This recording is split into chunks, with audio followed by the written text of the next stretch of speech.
Imagine walking around your local shopping centre early one morning, only to see a mob of fully grown adults sprinting towards a toy shop that you've never really paid attention to before. Within moments, people are shoving, their elbows are out, and yep, people are literally fighting to buy a toy. There was even a fight, like an actual fight. But not just any toy, mind you. A snaggle-toothed, gremlin-looking plushie called a Labubu. TikTok is flooded with clips of Labubu mania. Shoppers camping out at 3 a.m. for restocks, long queues wrapping around stores and street corners, and triumphant or tragic unboxing videos showcasing the spoils of their bizarre battles. Welcome to 2025, everybody, where the hottest status symbol isn't a shoe or a car, it's a creepy/cute plushie that looks like an evil Teletubby. So how did a tiny plush goblin thing become worth camping overnight, or even throwing hands for? Let's look at the Labubu's origin story, from the crazy marketing to the social media hype, the scalper fuel shortages, and what this all says about current consumer culture that has people losing their minds and emptying their wallets over, all for a cute little monster with a big grin. Let's see what this funny business is all about. Okay, before we cover all of the madness, let's answer the obvious question. What on earth is a Labubu? Labubu is a small monster-like plush toy. I think they look a little bit scary, to be honest. This quirky thing was created by Hong Kong artist Ka-Sing Lung in around 2015, and Chinese collectibles brand Pop Mart began selling it in 2019 as part of its The Monsters series. Labubu has pointy ears, a jagged-toothed grin, and a mischievous expression that's somehow both sweet and slightly scary. A bit like an evil... Okay, I'll stop. Initially an obscure art collectible, Labubu has since evolved into a full-on fashion accessory. They're often seen dangling from designer handbags or sitting on shelves as a statement piece. And celebrities got in on the hype. Pop icons like Rihanna and Dua Lipa were seen with Labubu charms, giving the toy an A-list celebrity endorsement. But the real explosion was driven by social media, and of course one app in particular. But before we come to that, to understand Labubu's rise, let's meet Pop Mart, the company behind this entire craze. Pop Mart has built a billion-dollar business selling blind box toys. So you basically buy a sealed box without knowing which figure is inside, a bit like a toy lottery. You might get a common Labubu or a rare one. And this element of surprise gives a quick dopamine hit, making collecting Labubus basically a form of soft gambling. If you don't get the one you want, well, the solution is simple. Buy another box, and another, and another. So it's basically a real-life loot box, and it's a brilliant strategy. Blind boxes and limited editions create scarcity and FOMO by their design. And it worked. By 2024, Labubu had become Pop Mart's superstar product, earning the company, are you ready for this? $400 million in that year.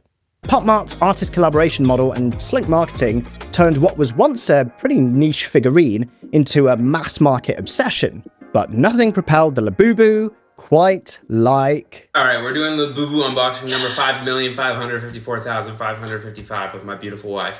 Unboxing Labubu's Pick My Makeup Look. Oh yes, I know you're gonna get heated at this one. Ooh! In late 2024, Labubu invaded TikTok.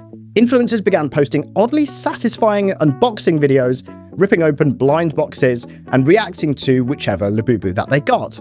These clips went viral, and suddenly everyone's feed was full of wide-eyed people showing off their little plushy monsters.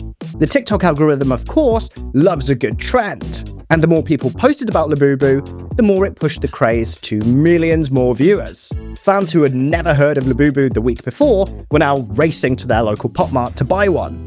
Then came a K-pop turbo boost. You see, Lisa from Blackpink, one of the world's most followed pop stars, started carrying a Labubu in some of her Instagram posts, which instantly catapulted the Labubu from a niche fandom to a must-have status. Her posts showing off the toy to her 100+ million followers sent demand into overdrive, and not just in Asia, but now across the whole globe. Suddenly, Labubu wasn't just a toy, it was a fashion meets pop culture phenomenon. And by early 2025, Gen Z shoppers and fashionistas alike were hunting for Labubus to accessorize their outfits. and this set the stage for things to come. The more popular that Labubu became, the harder it was to find one. Pop Mart's deliberate limited drops would sell out within minutes, and frustration then began to build. Huge lines formed on restock days, and some fans waited from 3 AM or even camped the entire night in line. So then, later on when the doors opened, the scene sometimes devolved into a mad scramble. Think the old Black Friday days. Shoppers were shouting, shoving, and snatching up Labubus until the shelves were completely empty. Fights broke out. People drove hours to try and get one, only for them to be sold out. And people accused Pop Mart's employees of putting stock aside for friends and family. Okay, now this was the point of the video where I was going to go to my local Pop Mart on a weekday at an obscure time and then document the process of me buying one and then opening it on camera. But lo and behold, the frenzy to buy Labubus in the UK got so bad, with a full-blown brawl breaking out at a London Stratford Centre store, that Pop Mart has now paused all in-store sales of Labubus in the UK to try and calm things down. Looks like I made a major Labubu. Okay, I'll see myself out. Thanks, mob mentality. That's why this video is like 5 minutes shorter than usual. Okay, back to the story. Scalpers smelled blood in the water. They would rush in to buy as many Labubus as they could and then resell them at outrageous markups. Fans reported seeing men walk out with bags full of Labubus and then just piling them off at a markup right outside the stores themselves. A Labubu that retailed for around £15 could end up selling for £100+ on the street, and rare editions for several hundred. And look at this one on StockX for 9,000 Australian dollars. That's almost 6,000 US. The scarcity and resale frenzy only fueled the hype even further. Nothing makes people want something more than hearing that it's sold out everywhere. And we're now at the point where you can rent one of these things. Look at this, £4 per day. You're not far from an entry-level car lease payment there. This is mental. The situation was equally wild in Labubu's home base of China. And now the fever has spread to North America as well. Pop Mart opened stores in the US, and American collectors are scrambling just like everyone else. In short, Labubu went from an obscure plushie to a worldwide mania in basically just a matter of months. But all of this chaos, from the long queues to the reselling antics, does resemble toy crazes that we've seen before. This one was just supercharged by the internet.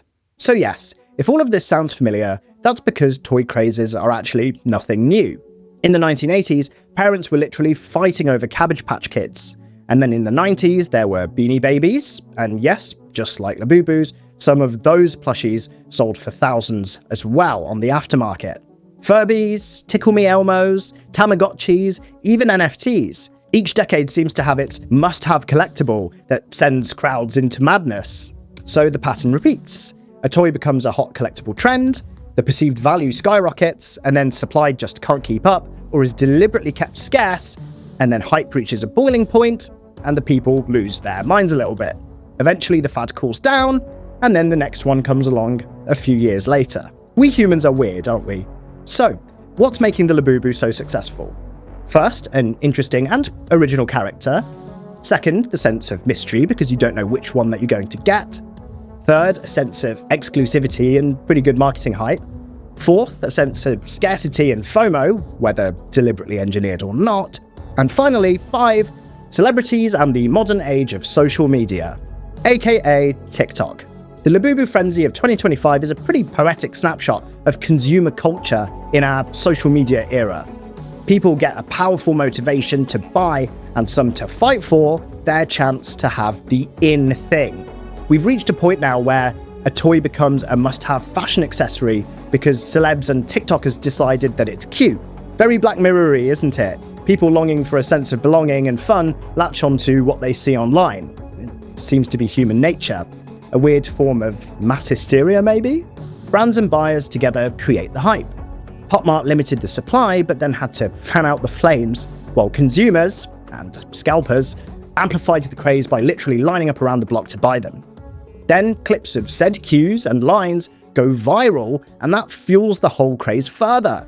It's a business strategy that works like a charm. if not without some ethical questions. We basically turned buying toys into the Hunger Games. Today it's Labubu, and tomorrow it will probably be something else. So the next time you see a massive line for the next big thing, remember the tale of this little evil Teletubby, and remember that whatever that queue is for, the hype will probably fade away eventually. So everyone, what do you think? Is the Labubu craze a sign that we've all lost our marbles, or just good, slightly less than harmless fun?